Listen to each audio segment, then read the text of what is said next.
오늘은 박목원 시인의 시라고 하는 시를 같이 한번 봅시다. 자, 그러면 일단 이 작품은요, 굉장히 짧아요. 짧은데 되게 어려운 느낌이 들 겁니다. 왜냐면 비유가 좀 많이 쓰이거든요. 그래서 우리 여기 시 들어가기 전에 먼저 우리 여기에서는 이 비유가 많이 쓰일 거기 때문에 원관념, 보조관념, 표시를 먼저 좀 정하고 그리고 들어가 볼게요.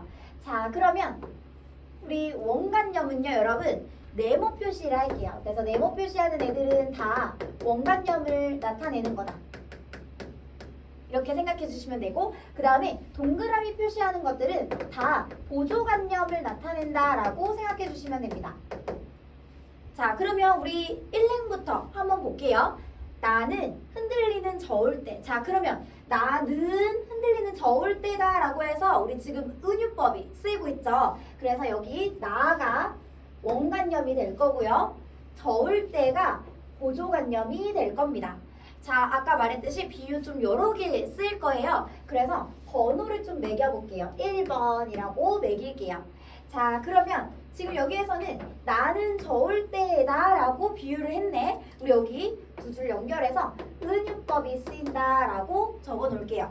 자, 그러면 우리 지금 여기요, 나를 저울대라고 비유했는데 이 저울대라고 하는 거는 양측에 이렇게 지금 저울이 있고 이게 평형을 유지하는 게 목적이에요.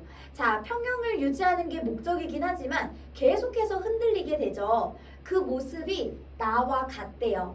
나는 균형을 이루고 싶어요. 그 균형을 이루고 싶지만 계속해서 흔들린다. 이거를 저울대에다가 비유한 겁니다. 자, 그러면 옆에다가 적어 볼게요. 균형이 필요하다. 균형을 잡는 게 목적이긴 하지만 그게 어려워요. 왜? 불안정하기 때문입니다. 그래서 불안정하다. 그래서 저울대에다가 비유한 겁니다. 자, 시는 그것을 고누려는 추이다. 자, 그러면 고누려는 우리 요거 단어 먼저 정리할게요. 얘는 균형을 이루려는 이 뜻입니다. 균형을 이루려는 추. 자, 그러면 시는 추이다 라고 비유. 여기도 비유가 쓰이네요. 그래서 얘는 2번 비유라고 적어 놓을게요. 그래서 시를 지금 추에다가 비유했습니다. 자, 그러면 여기도 마찬가지요. 지금 은유법이 쓰이고 여기에서는 시에 대해서 이야기를 할 거예요. 시. 자, 그러면 시는 어떤 존재냐면 바로 균형을 이루어질 수 있는 그 저울대의 균형을 이루어줄 수 있는 무거운 추예요. 자, 그러면 시라고 하는 존재는 균형을 이루어주는 존재가 될 겁니다. 그러면 지금 여기서는 저울대의 균형을 이뤄주는 추, 즉 화자 자신의 불안정함을 잡아주고 균형을 이뤄주는 그런 존재라고 볼 수 있겠네요. 자, 우리 여기요 한 번 더. 지금 나는 뭐, 시는 뭐 라고 해서 비슷한 문장 구조도 쓰이고 있기 때문에 대구법이 쓰입니다. 대구. 자, 그러면 이 대구법을 통해서요 지금 뭐를 드러내고 있냐면 나는 흔들리는데 시는 균형을 잡으려 한다 라고 해서 상반된 성격이 드러나죠. 그래서 나와 시의 상반된 성격을 지금 대구법으로 표현하고 있습니다. 자, 이어서 볼까요? 겨우 균형이 잡히는 위치에, 그래서 아까 이 추 통해서 균형을 잡아가요. 그 균형을 잡아가는 위치에서 한가락의 미소. 자, 우리 여기요, 미소 보조관념입니다.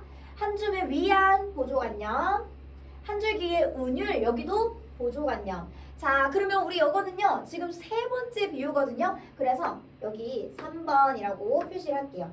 자, 그러면 얘네의 원관념이 누구냐, 우리 옆에다가 좀 연결해서 한번 볼게요. 자, 그러면 일단 여기 쓰이고 있는 표현법을 좀 먼저 정리할까 봐요.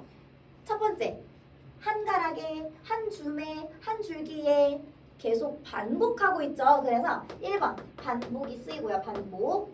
자, 그리고 두 번째, 열거하고 있어요. 여러 가지 균형이 잡혔을 때 느낄 수 있는 것들을 열거하고 있습니다. 자, 그러면 이제 원관념을 좀 적어볼게요. 우리 원관념 세 번째예요. 자, 이 원관념 뭐가 될 거냐면요. 바로 균형을 잡은 거. 균형을 이룬 거를 의미할 거예요. 자, 균형 이룬 거를 지금 미소다, 위안이다, 운율이다 라고 비유를 하고 있는 겁니다. 그래서 우리 여기는 시를 통해서 균형을 이룬 상황 이렇게 정리해 볼 수 있을 것 같아요. 자, 그러면 우리 한번 지우고요. 이어서 내용 한번 보도록 합시다.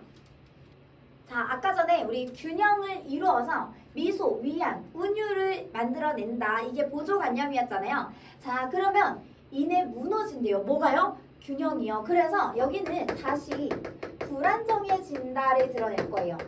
다시 불안정해진다. 자, 그러면 우리 이 저울대가 한번 균형을 이룰 수는 있지만 그게 오래 갈 수는 없어요. 다시 살짝 흔들리긴 할 거거든요. 그거를 지금 무너진다라고 표현합니다. 자, 하늘 끝과 끝을 일렁대는 해와 달. 자, 그러면 요거요, 여러분. 쭉 보조관념이에요. 그러면 우리 여기서는 비유 지금 네 번째가 쓰일 거거든요. 그래서 3원이라고 표시를 할게요.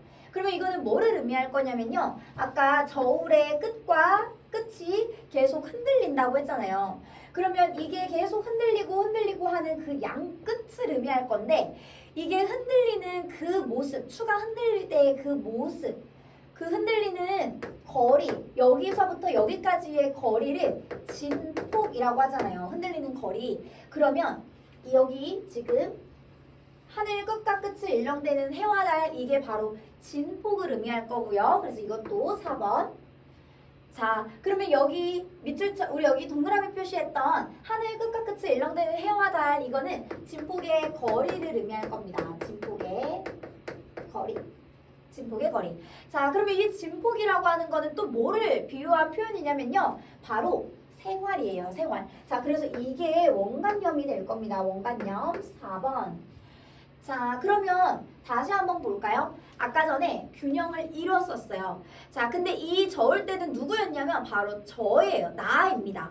자, 그러면 나라고 하는 사람이 균형을 이뤘지만 다시 흔들린대요. 그 흔들리는 이유가 뭐냐면 바로 생활이에요. 생활.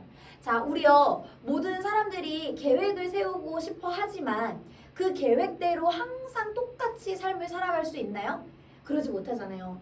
어느 날은 아침에 일어났는데 막 늦게 일어나는 경우도 있고, 어느 날은 내가 계획했던 것보다 더 일찍 일어나서 더 부지런하게 사는 날도 있고, 다 다르잖아요. 그게 다 생활이죠, 생활. 그러면 내가 정해놓은 그 균형을 흔들리게 하는 거, 이게 바로 생활이라는 겁니다. 자, 그러면 우리 지금 여기서는 이 생활이라고 하는 거를 흔들리는 거리, 그 진폭에다가 비유를 한 거고요. 이 진폭은 또 지금 해와 달이다 라고 비유를 한 거죠. 그쵸? 그래서 여기는 우리 네 번째 비유가 쓰이는 부분입니다. 자, 그러면 우리 지금요, 이 생활이라고 하는 거는 바로 화자의 균형을 무너지게 하는 존재고, 화자의 균형을 무너지게 하는 거고, 우리 여기 마지막에 그것이라고 해서 끝나고 있습니다. 그래서 그것이라고 해서 명사형으로 종결시켜요. 자, 그러면 명사형으로 종결시켰다는 거는 서술어가 없다는 거죠. 서술어가 없다는 거는 지금 서술어를 생략시켰다 이렇게 생각해도 돼요. 그러면 서술어를 생략시켰을 때의 효과, 우리 여운을 형성하잖아요. 여기도 마찬가지 명사형 종결을 하면 여운을 형성한다 이렇게 정리해 볼 수 있을 것 같습니다. 자, 그러면 우리 지금 시 내용은 전체적으로 다 봤고 비유 4가지 정리를 했습니다. 우리 중요한 내용 한번 정리하고 갈게요. 자, 일단 첫 번째 우리 여기는요, 대립구도가 쓰일 거예요. 대립. 자, 그러면 어떻게 대립이냐면요, 화자의 생활과 그리고 시, 이렇게 대립이 이루어진다라고 볼 수 있는데, 화자의 생활은 불안정하죠. 그래서 자꾸 흔들리는 그런 모습을 갖고 있습니다. 자, 근데 시는 절대 균형을 추구합니다. 절대 균형을 이루려고 해요.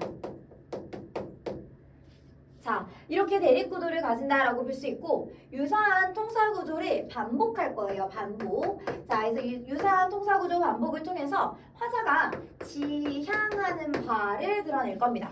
자, 그러면 유사한 통사구조 반복하는 부분 어디냐면요, 우리 1부터 4행.